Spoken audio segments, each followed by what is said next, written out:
Kembali lagi bersama saya Randi. Di video kali ini saya akan menjelaskan jenis-jenis kamera dan lensa kamera. Sebelum lanjut ke video berikutnya, jangan lupa like, comment, dan subscribe.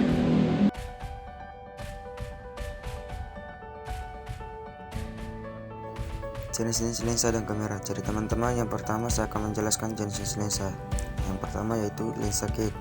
Ukuran lensa kit pada umumnya adalah 18-55 mm dengan jarak fokal yang lebar.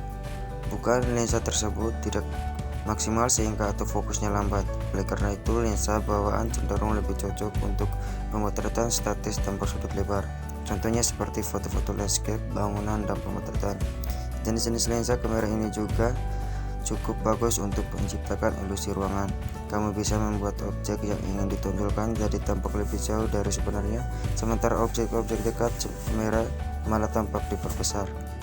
Yang kedua, lensa fix. Lensa fix adalah jenis lensa kamera yang semua elemen lensa mulai dari focal length, zoom, dan aperture-nya bersifat permanen alias tidak bisa dikutak-atik. Dengan lensa ini kamu hanya bisa memotret dari satu angle. Jadi kalau ingin menghasilkan gambar wide shot dan close up, kamu harus berpindah lokasi, bukan dengan mengotak-atik zoom di kamera ini.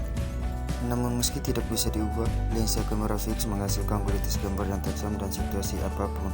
Lensa prima bagus untuk semua jenis foto, khususnya fotografi landscape, foto-foto pernikahan, dan panorama.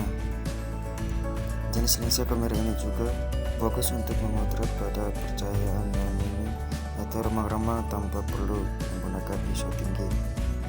Yang ketiga, lensa standar atau lensa normal. Lensa standar biasanya berukuran 40-60 mm. Jenis lensa kamera ini juga bagus memotret foto-foto landscape. Soalnya gambar yang ditangkap oleh kamera ini akan sangat mirip seperti yang dilihat mata manusia. Jadi teman-teman, jenis lensa normal juga bagus untuk mengabadikan panorama karena menurut fotografer Jimmy Zinn dalam masterclass, fitur zoom lensa standar memiliki panjang fokus yang cukup kecil dan ujung bawah untuk mengambil sudut lebih lebar dan foto full frame. Yang keempat, lensa sudut lebar. Lensa sudut lebar adalah jenis lensa kamera untuk menangkap area yang luas dalam satu bidang foto. Maka itu, lensa bersudut lebar sangat cocok untuk foto-foto landscape. Dengan ukuran lensa rata-rata 17-40 mm, kamu bisa mendapatkan porsi pemandangan yang lebih banyak dan hasil gambar yang jauh lebih jelas. Semakin rendah angka focal length, semakin banyak gambar yang bisa kamu masukkan dalam foto. Jenis lensa lebar juga bagus untuk menangkap keseluruhan bangunan tanpa terpotong. Kolej Classroom mengingatkan bahwa hasil foto dengan lensa lebar kadang bisa terdistorsi, khususnya jika dalam foto tersebut ada gambar wajah. Jenis lensa kamera ini juga tidak begitu bagus untuk memotret dengan efek box atau latar belakang buram. Meski begitu, kamu tetap bisa mengakalinya saat proses pengeditan foto nanti. 5. Lensa tele. Lensa tele digunakan untuk memotret objek atau pemandangan dari jarak yang sangat jauh. Jenis lensa ini juga punya banyak titik fokus dan dapat melakukan zoom dengan sangat detail. Dengan lensa tele, kamu bisa mengisolasi dan memfokuskan objek yang jauh. Oleh karena itu, lensa tele sangat bagus untuk memotret pemandangan outdoor seperti bentang alam, pertandingan olahraga, satwa-satwa liar, hingga foto-foto planet dan bintang. Akan tetapi, lensa tele biasanya berukuran besar dan berat untuk dibawa-bawa. Kamu memerlukan tripod untuk menopang kamera ini. Yang keenam, lensa makro. Kalau kamu ingin mengabadikan detail terkecil dari objek, gunakan lensa makro. Jenis lensa kamera ini sangat bagus untuk memotret close up dan sangat ekstrim. Kamu bisa zoom objek hingga 5 kali ukuran sebenarnya. Tidak perlu khawatir hasilnya akan blur atau pecah. Lensa makro mampu menghasilkan gambar yang tajam, akurat, dan berkualitas tinggi pada jarak yang sangat dekat. Jenis lensa makro sangat bagus untuk fotografi alam karena kamu akan bisa mengabadikan hampir sebagian besar detail alam satu gambar. Lensa makro mampu menampilkan detail bulu-bulu halus pada serangga, kepingan salju, tetesan air pada tanaman, atau detail kilau pada cincin berlian. Yang ketujuh, lensa fisheye. Lensa fisheye adalah lensa sudut ultra lebar yang dapat menangkap gambar dengan radius 180 derajat penuh di sekitar bidang pandang. Objek-objek dalam foto terlihat terdistorsi, cembung seperti berada dalam gelembung. Objek di sekitarnya tampak kecil dan melengkung, sementara fokus dari objek fotomu akan tampak lebih besar dari biasanya. Lensa Visaya paling sering digunakan dalam fotografi kreatif, abstrak, dan fotografi komersial. Untuk memotret aktivitas olahraga dan pemandangan, lensa ini juga sangat berguna. Lensa Visaya juga cenderung menawarkan aperture maksimum yang lebih baik. Artinya, kamu bisa memotret dalam cahaya rendah dengan lebih mudah. Yang kedelapan, lensa tilt shift. Lensa tilt shift adalah jenis lensa yang bisa kamu gunakan untuk memanipulasi gambar. Lensa kamera ini umumnya bersudut lebar mulai dari 17 mm hingga 35 mm. Dengan lensa ini, kamu dapat membuat objek tampak lebih kecil dari ukuran atau dimensi asli. Kamu juga bisa memanipulasi bidang fokus dan angle gambarnya. Caranya menjadi miring, naik, dan turun. Semua ini bisa mengatur lewat posisi optik agar sesuai dengan sensor kamera. Lensa tilt shift mampu menghadirkan fokus tajam dengan saturasi dan kontras yang sangat baik.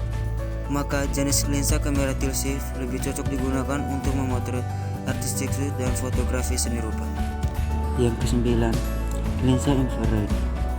Jenis lensa infrared bermain dengan menangkap cahaya bukan persepsi gambar. Jenis lensa kamera ini akan mencari semua gelombang cahaya kecuali gelombang infrared yang tidak bisa ditangkap oleh mata manusia. Hasilnya adalah gambar dengan efek visual yang unik, berkontras tinggi dan surrealis. Pohon dan tanaman akan tampak putih atau hampir putih. Pakaian hitam bisa tampak abu-abu atau putih. Langit biru juga tampak jernih, jauh lebih dramatis. Jika memotret manusia, hasilnya juga unik. Kulit akan tampak memiliki tekstur yang sangat halus dan putih jernih seperti susu. Mata bisa tampak seperti batu, dan warna iris atau lingkaran hitam mata menjadi sangat gelap dan bagian putih mata menjadi keabu-abuan. Yang ke-10, lensa zoom.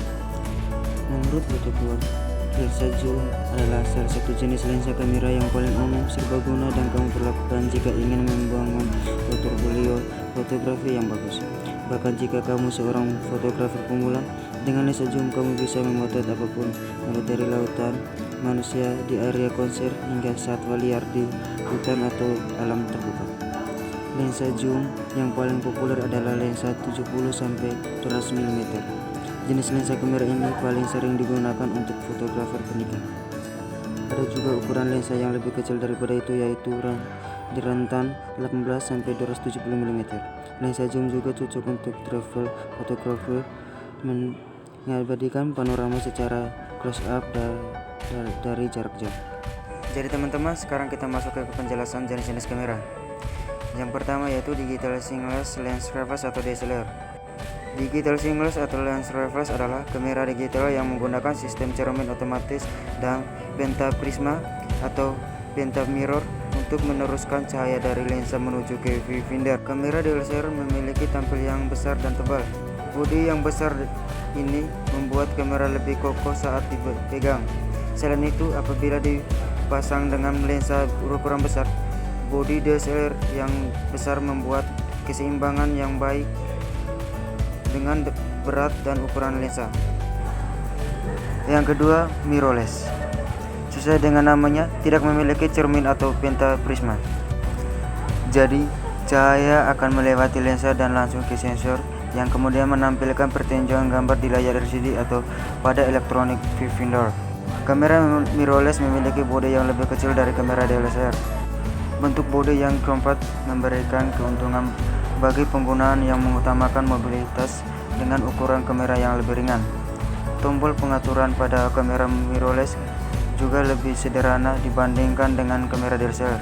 Kamera mirrorless merupakan pilihan favorit bagi fotografer pemula. Yang ketiga, point and shoot. Kamera jenis point and shoot menghilangkan kebutuhan manual seperti menyesuaikan kecepatan rana, aperture, focus, and ISO. Kamera ini biasanya memiliki flash internet dan juga sistem yang menggunakan fotografer memiliki sistem pencahayaan yang sesuai dengan kondisi yang berbeda. Perangkat jenis ini sangat cocok untuk pemula dalam bidang fotografi, karena itulah kamera ini serba otomatis. Ia tidak memiliki tombol yang banyak sehingga memungkinkan kamu untuk menggunakan tanpa mengatur kamera secara manual seperti kamera DSLR atau sejenis. Kamera ini biasanya menggunakan fitur touchscreen yang membuat kamera lebih mudah untuk digunakan. Yang keempat yaitu Bright Eye.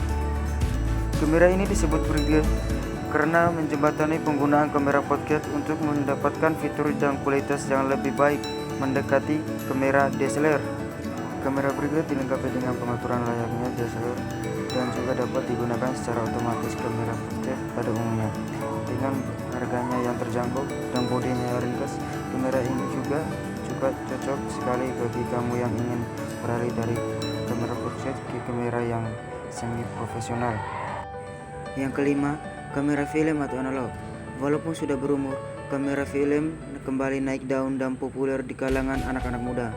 Kamera jenis ini kembali digemari karena hasil foto yang unik dan memberikan kesan vintage.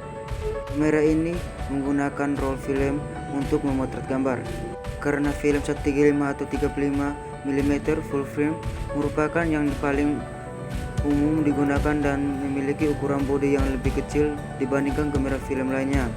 Kamera film 135 memiliki beberapa jenis seperti rangefinder, kamera kompak, dan SLR.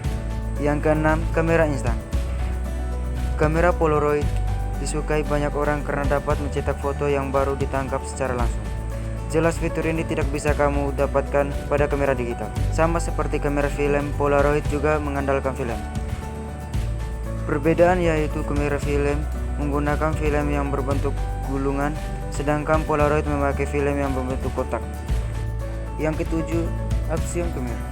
Action kamera adalah kamera aksi, merupakan kamera yang sering digunakan untuk mendukung aktivitas di luar ruang. Biasanya kamera ini lebih tahan lingkungan ekstrim dan bisa dibawa menyelam di dalam air. Ukuran yang ringkas membuatnya mudah dibawa kemanapun. Salah satu yang terpopuler adalah kamera aksi GoPro. Yang kedelapan, kamera 360. Seperti namanya, kamera 360 derajat mampu mengambil foto yang memiliki banyak POI atau point of insert. Kamera ini dilengkapi dengan 36 buah lensa, bahkan mampu menghasilkan foto dengan total resolusi maksimal pada 108 megapiksel. Kamera tipe ini cocok untuk mengambil gambar pemandangan alam, suasana ruangan, dan foto situasional lain. Yang kesembilan, medium format. Kamera medium format merupakan kamera yang biasanya digunakan roll film. Besarnya format file pada kamera ini ditentukan oleh panjang foto yang direkam di atas kamera. Pada umumnya, format file pada kamera medium format dimulai dari format film 4,5x6, 6x6, 6x7, 6x8, 6x9, atau ada juga panorama kamera dengan format sampai dengan 6x17. Kelebihan dari kamera medium format ini adalah pada kualitas hasil foto yang bisa dicetak dengan ukuran besar, sehingga kebanyakan kamera ini dapat dipakai untuk tujuan komersial atau produksi seperti foto untuk pemasangan iklan di poster, baliho, billboard, dan lainnya. Yang ke-10, underwater kamera. Ini merupakan kamera dengan fitur unik. Sesuai namanya, kamera jenis ini berfungsi untuk merekam kegiatan di bawah laut. Biasanya, ia punya ketahanan luar biasa di dalam air, bahkan mampu bertahan di suhu rendah.